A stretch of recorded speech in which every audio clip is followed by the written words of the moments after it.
በስመ አብ ወወልድ ወመንፈስ ቅዱስ አሐዱ አምላክ አሜን። ወንጌል ማርቆስ ምዕራፍ 6 ካብኡ ወፂኡ ናብ ዓዱ መጻ ደቂ መዛሙርቱ ከዓ ሰምዕዎ ሰዓብዎ ብሰንበት ድማ ኣብ ቤት ጸሎት ክምህር ጀመረ። ብዙሓት ንዕኡ ሰምዕዎ ነዚ ነገር እዚ ካበይ ረኸቦ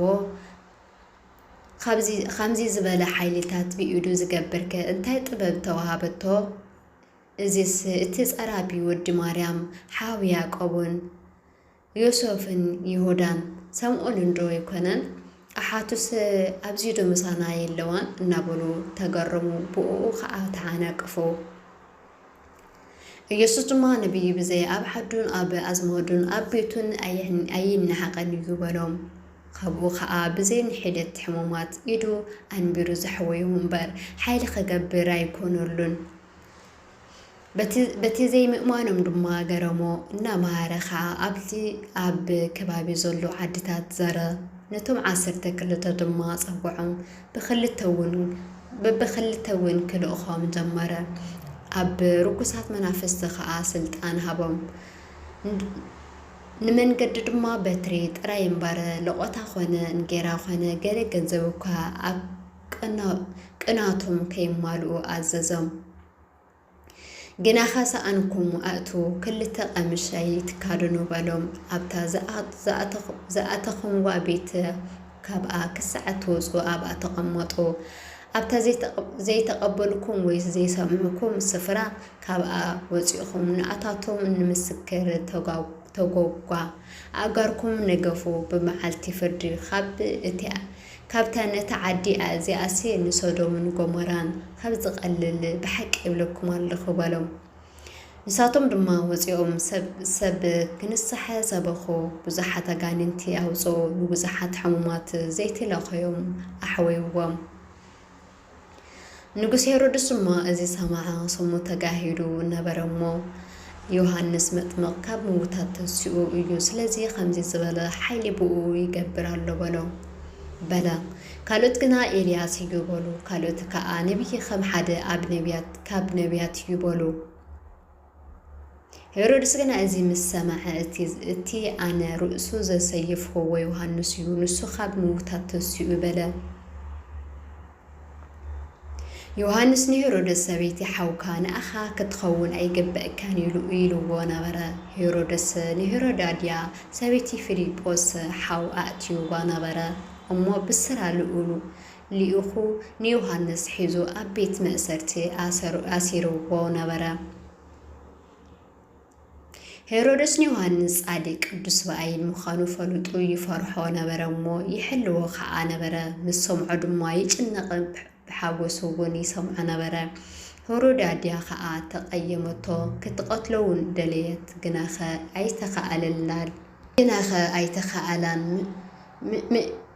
ምሸት መዓልቲ ምስኮነ ሄሮድስ ተወለደ መዓልቲ ሽዑኡ ንዓበይቱን ንሸለቃታትን ንሽማምቱን ገሊላን ምሳሕ ገበረ። ጓል ሄሮድያድያ ድማ ኣትያ ሳዕስዐት። ንሄሮድስ ምስኡ እንተቐመጡን ከዓ ሓጎሰቶም። እቲ ንጉስ ነታ ጓለ ዝደለኸዮ ልምንኒ እሞ ከበበኪ በላ።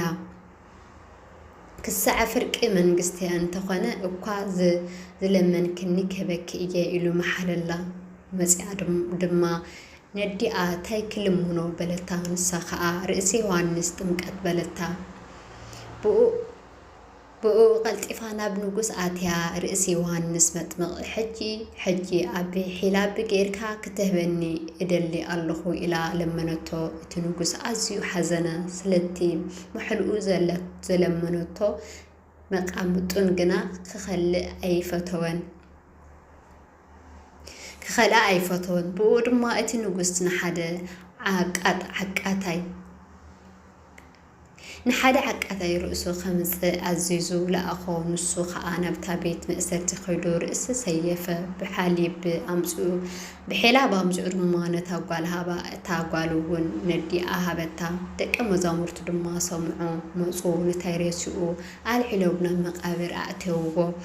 እቶም ሐዋርያት ድማ ናብ ኢየሱስ ተኣከቡ ዝገበሩ ዝመሃሮምን ከዓ ኣዛረብዎ ንምብላዕ እኳ ግዜ ክሳዕ ዝሰኣኑ ዝመጽእ ዝኸዱን ብዙሓት ነበሩ እሞ ኣብ ጽምዊ ቦታ ብትሕቲ ኢልኩም ሓንሳእ ክትዓርፍ ናብ ንዑና ይበሎም በይኖም ብጀልባ ናብ ጽምዊ ቦታ ክኸዱ ከለዉ ከዓ ረአይዎ ብዙሓት እውን ኣለለይዎ ካብ ኩልን ከተማታት ድማ ብእግሪ ናብኡ ጎየዩ ቀዳዲሞም ድማ መፁ ናብኡ እውን ተኣከቡ ኢየሱስ ምስ መፀ ብዙሕ ህዝቢ ረአየ ሓላዊ ከም ዘይብልን ኣባጊዕ ነበሩ እሞ ደንጊፆም ብዙሕ እውን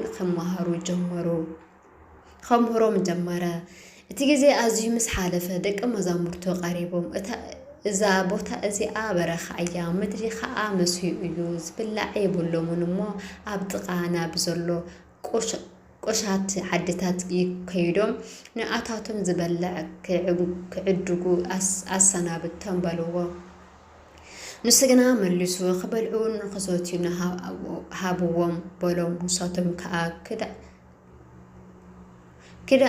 ኬንድናዶ ብ200 ዲናር እንጌራ ክንዕድግ ኢና እሞ ክበልዑ ንክቦም በልዎ ንሱ ድማ ክንደይ እንጌራ ከም ዘለኩም ክዱ ረአዩ በሎም ምስ ፈለጡ 5 እንጀራን 2 ዓሳን በልዎ ንኹሎም በበመኣዲ እናሰርዑ ኣብ ለምለም ሳዕሪ ክቐመጥዎም ኣዘዞም ከከም መስርዖም በብ100 በብ50 ተቐመጡ ነቲ 5 እንጌራ 2 ዓሳን ኣልዒሉ ናብ ሰማይ ገጹ ቆላሒሉ ባረኸ ነተን እንጌራ ቆሪሱ ቀርበሎም ንደቀ መዛሙርቱ ሃቦም እቲ 2 ዓሳን ንኹሎም ወቐሎም ኩሎም ድማ በልዕዎ ፀገቡ እቲ ቁርሲ እውን 12 መሶብ ሙሉእ ኣልዒሉ ካብቲ ዓሳ ድማ እቶም እንጌራ ዝበልዑ ከዓ 5,000 ሰብኣይ እዮም ብኡ ድማ ደቀ መዛሙርቱ ነቶም ህዝቢ ክሳዕ ዘሰናበት ናብ ጀልባ ኣትዮም ንማዕዶ ናብ ቤተ ሳይዳ ከቀድምዎ ብግዲ በሎም ምስ ኣሰናበቶም ከጸሊ ናብ ከረንዳ የባ ምድሪ ምስ መሰየ እታ ጀልባ ኣብ ማእኸል ባሕሪ ነበረት ንሱ ድማ በይኑ ኣብ ምድሪ ነበረ ንፋስ ብቐድሚኦም ነበረ እሞ ክኸዱ ከለዉ ብማዕበል ክጭነቕ ረአዩ ብራብዓይ መቃለለይቲ ኣቢሉ ባሕሪ እናኸደ ናብ ኣታቶም መፀ ከሕልፍዎ እውን ደለየ ንሳቶም ግና ባሕሪ ክኸይድ ከሎ ምስ ረአይዎ ምትሓት መሲሎም ጨረሑ ኩሎም ረአይዎ ሰንበዱ ብኡ ከዓ ኣጅኹም ኣነ እየ ኣይትፈርሑ ኢሉ ተዛረቦም ናብኣታቶም ከዓ ናብ ጀልባ ኣተወ ነቲ ንፋስ ድማ ሃደአ ንሳቶም ብዙሕ ተገረሙ ልቦም ተደፊኑ ነበረ እሞ እቲ ናይ እንጌራ ነገር ኣየስተውዕልዎን ምስ ተሳገሩ ናብ ምድሪ ጌንሳሬጥ መጺኦም ነታ ጀልባ ኣቆምዋ ካብ ጀልባ ምስ ወፁ ብኡ ኣለለይዎ ኣብ ኩላ እታ ሃገር ጎየዩ ኣብ ምህላው ምስ ሰምዑ ከዓ ዱኑሳት ብዓረታትን ገይሮም ናብኡ ከጸርዎ ጀመሩ ኣብዛ ኣተወ ዘበለ ድማ ኣብ ዓድታት ኮነ ወይ ኣብ ከተማታት ወይ ኣብ ቁሸት ነቶም ሕሙማት ኣብ ዕድጋታት ብጥ ኣበልዎም ዘፈር ክዳኑ ክትንክዩ ድማ ለመንዎ ዝተንከዩ ዘበለ ኩሉ እውን ሓወየ ምዕራፍ 7 ሽዑ ፈረንሳውያን ሓይሎ ካብ ኢየሩሳሌም ዝመፁ ጸሓፍትን ናብኡ ተኣከቡ ንሓያሎ ካብ ደቀ መዛሙርቱ ድማ ብዝረኻሳ ማለት ብዘይተሓፀባ ኣእዳው እንጌራ ክበልዑ ከለዉ ረአዮም ፈረንሳውያን ኩሎም ኣይሁድን ስርዓተ ዓበይቲ ምእንቲ ክሕሉ ኣእዳዎም ኣጸቢቆም ከይተሓፀቡ ከቶ ኣይበልዑን ነበሩ እሞ ካብ ዕዳጋ ምስ መፁ እውን ከይተሓፀቡ ኣይበልዑን ነበሩ ካሊእ ብዙሕ ድማ ከም ሕፃብ ጣዕሳን ትሮን ድስትን ኣራትን ዝመስል تحلوا إلهم تقبلوا ونبرم صحافتن فرنساوያን ድማ ስለምንታይ ደቂ መዛሙርትኻ ከም ስርዓት ዓበይቲ ዘይከዱ ኢሎም ሓተትዎ ንሱ ከዓበሎም ኣቱም ግቡዛት ከምቲ ጽሑፉ እዚ በኸናፍሩ የኽብረኒ ልቦም ግና ካበይ ርሑቕ እዩ ግና ከመሃሮም ስርዓት ሰብ ናመሃሩ ብኮንቱ እዮም ዝበልኩኒ ዝብል بكنت يوم زملخن زبل إسحاق بزعواهم صبق تنبيه تإزاز أملاخ حديكم سرحات سب تحلو اللخم كاب محساب تعسان عطرون بزح قالي دمو نزز مسل تقورو اللخم سرعاتكم من انت تحلو تإزاز أملاخ مفراسكم سيد صبق دعا موسى أبو خان أديخان أخبر نبؤ ويسندو حسم قال زوساء موتي إلو الله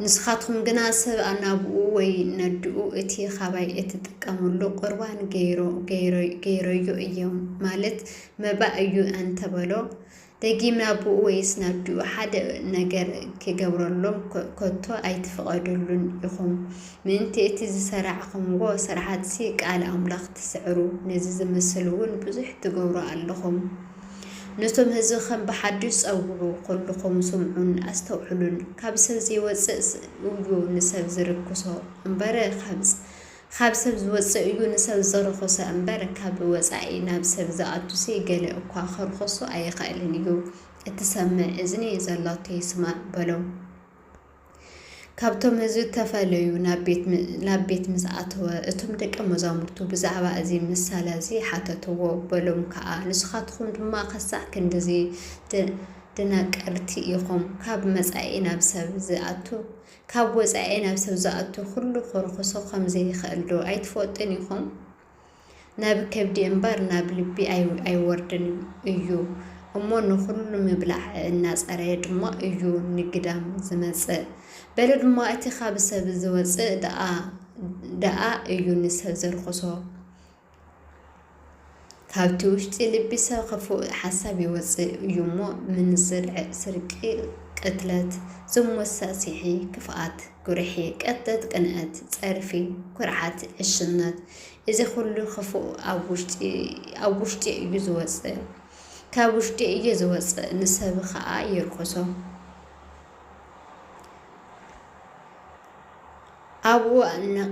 أبو نقلو خانا بوسن مدري كاو نقلو خانا بوسن مدري تيروسون سينودن كدرنا بيت مسعاتو حد اكوا قفلتو عيفتوان قحبا خاء ايكونلون حانت سبيتي وقالا برخص منفس تتحازتا ورئو سميحة مسأت أب أقرو تدفئت أتا سبيتي سرعاوت نبرت ولدعا سوريا فنك أيو كاوغالا غانين كوزا الله عالم منتو أيو ستمان نجيرا ولاد العلكان خلبات مهاب صبو أيقان المو حدقي قدم اتوم ولادي تقو بلد بلا نسخة أوويتا أخلابات دما الرفراف ولاد كاب تحتي ما عدي واليوم إلى ملسات له نسو دما سلزي قال زي خدي أتبقى غانين كاب قالكي وزيو بلا نابتا بيت مستملسات اتاقوالها أبعرات